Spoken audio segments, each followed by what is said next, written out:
திறன்பேசி ஆன்மீக நேயர்களுக்கு உங்களின் சித்தயோகி பேரம்பளவாணனின் அன்பு கலந்த வணக்கம். தனுசு ராசி நேயர்கள் முன் இந்த மாத பலனை கொடுக்கின்றோம். இந்த மாத பலன் சூரியனை கொண்டு சொல்லப்படுகிறது. இதுவரை நாம் ராசி பலன் என்பது சந்திரனை வைத்தும் மற்ற கிரகங்களை வைத்தும் நாம் சேர்த்து பார்த்து வருகிறோம். இது சூரியனை மையமாக வைத்து நாம் ராசி பலன் சொல்கிறோம். நம்மளுடைய ஆத்மகாரகனாகிய சூரியன் இந்த இடத்திற்கு 9 குடையவன். இந்த 9 குடைய சூரிய பகவான் இப்பொழுது எங்கே இருக்கிறார் என்றால் அந்த தனுர் ராசிக்கு 6ஆம் இடத்தில் இருக்கின்றார். யாரோடு இருக்கிறார் என்றால் அந்த ராசிக்கு உடையவரோடு இருக்கின்றார், நாளுக்கு உடையவரோடு இருக்கின்றார்.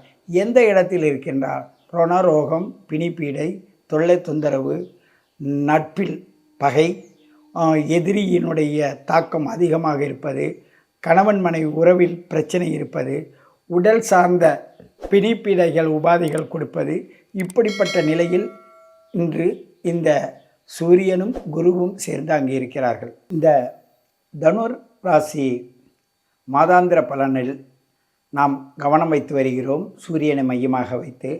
அப்படிப்பட்ட இந்த மாதாந்திர பலனில் 6இல் இருக்கின்ற 9ஆம் அதிபதியும் அந்த ராசிக்கு உடையவரும் சேர்ந்து 6ஆம் இடத்தில் இருப்பதால் உங்களுடைய உணர்வுகள் மன தோய்வு ஏற்பட வாய்ப்புள்ளது.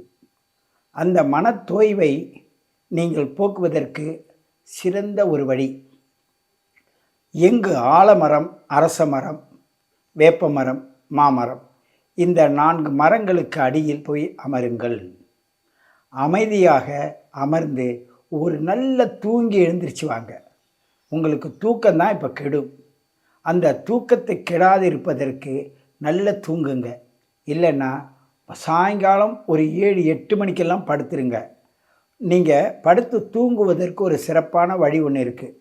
இந்த இடது பக்கத்தில் ஒரு உருண்டையாக இருக்கும். அந்த உருண்டையின் பகுதியில் உங்களோட கட்டை விரலை வச்சுட்டு இப்படி படுத்திங்கன்னா இடது பக்கம் கீழே வச்சு வலது பக்கம் மேலே வச்சு படுக்கணும். ஏன்? நம்மளுடைய இரத்தத்தை சுத்திகரிக்கக்கூடிய மண்ணீரல் நம்மளுடைய இடது பக்கத்தில் உள்ளது. அந்த மண்ணீரல் கீழே இருந்து அந்த இரத்தத்தோட அழுத்தம் அதிகப்படுத்த போகுது. நம்மளுடைய உடலுக்கு அந்த அசதியும் அந்த ஒரு உளைச்சலும் போய் மன அமைதியும் மன ஆற்றலும் தரக்கூடிய சூழ்நிலை ஏற்படும். மேலும் நம்மளுடைய தொப்புளுக்கு கீழ் 6 விரலுக்கு கீழே 2 விரல் தள்ளி இரு பக்கமும் சிறுநீரகமும் இருக்கிறது.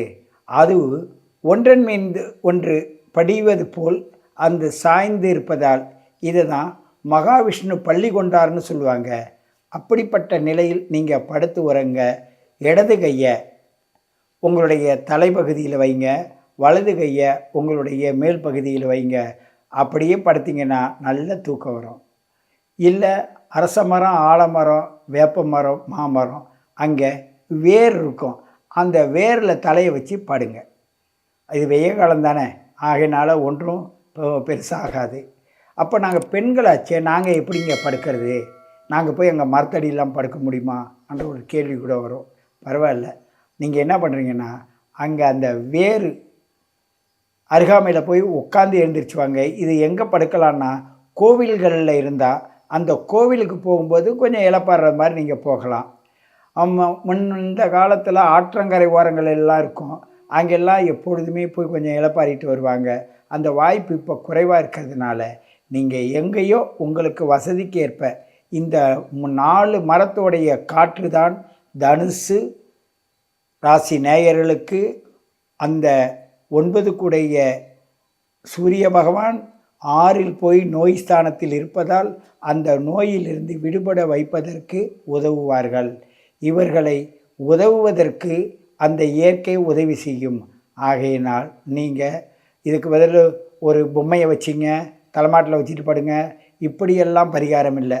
நீங்கள் அந்த மரத்தடியில் அந்த சில்னஸ் உங்கள் மண்டையில் ஏறணும், படணும், உங்கள் உள்ளங்கை படணும், நீங்கள் உட்காரணும். அதுக்கும் உங்களுக்கு இடைவெளி இல்லாத தொடர்பு இருக்கணும். அப்படி இருந்தால்தான் இது பரிகாரமே தவிர மரம் என்று சொல்லி எழுதி ஒட்டிக்கொள்வதும் அந்த மரம் என்ற ஃபோட்டோவை எடுத்து வச்சு தலைமாட்டில் வச்சுக்கிறதும் வைக்கலாமா என்ற கேள்வி கேட்காதீங்க. ஒரு சிலர் கேட்குறாங்க இப்படியெல்லாம் வச்சுக்கலாமான்னு. அப்படிப்பட்ட அலுப்பு உள்ள சூழ்நிலைக்கு ஏன் நீங்கள் மாறுறீங்க? அப்படிலாம் செய்யாதீங்க. நீங்கள் அந்த மரம் எங்கே இருக்கோ அந்த மரத்தடியில் போய் உட்காருங்க, அந்த மரத்தடியில் போய் சாஞ்சு படுங்க. ஏன்னா அங்கே அந்த காற்று வரும், ஆக்சிஜன் நிறைஞ்ச காற்று வரும். அந்த ஆக்சிஜன் நிறைஞ்ச காற்று சுவாசத்தின் மூலமாக சென்று உங்களுடைய இருதயத்தை பாதுகாக்கும். அந்த இருதயத்துக்கு சரியான காற்று கிடைத்தா உடலுக்கு பலம் அதிகமாக கிடைக்கும். உங்களுக்கு தோய்வு ஏற்படும்போது அது ஈடுகட்டி அதிலிருந்து விடுபட வைக்கும். ஃப்ரெஷ்ஷாக இருங்க, ஃப்ரீயாக இருங்க, யாரையும் சந்தேகப்படாதீங்க. சந்தேகப்படுற சூழ்நிலை வரும், ஆனாலும் அதிலிருந்து விடுபட்டு வாழ வேண்டும் என்று இந்த திறன்பேசி ஆன்மீக நேயர்களுக்கு வேண்டி விரும்பி கேட்டுக்கொள்கிறேன். உங்கள் சித்தயோகி பேரம்பளவாணன். நன்றி, வணக்கம், வாழ்க வையகம்.